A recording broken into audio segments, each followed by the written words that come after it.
E mago mag thieth nyakuronga jwang jolony mag tuo nyarogno koni kwan jotuo ma kamago osebedo ka medre pacho ka sani gi koni dhano mohewo milion 5 nitiere kod tuoche motenre gi wach nyarogno. Midhiero maduong' mag koni kwako jotuo ma kamano e wach nengo thieth mong'awre malich mokalo kendo achiel kuom gigo mag twaki en rango kaka piny owacho nyalo jolo jotuo ma kamago. Jolony go mobagro Mombasa koni gi sani jotuo mohewo 20,000 pacho ka onego bed ni yudo thieth mano maluoko remo midendo ni dialysis kata timone bero mondo mi olok negi nyarogno. Before the mandate by the former president to mandate the NHIF to pay for all dialysis sessions, it was very difficult for an ordinary Kenyan to afford this integral service and life-saving service called dialysis.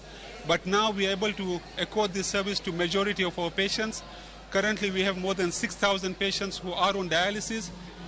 But my plea to the government is we now need to see what our exit plan for the dialysis patients are. And the exit plan normally is kidney transplantation.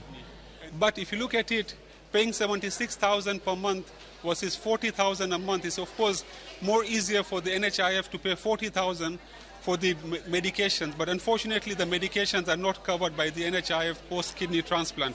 So my humble appeal to the government and to the NHIF is please avail these drugs under the NHIF cover. A county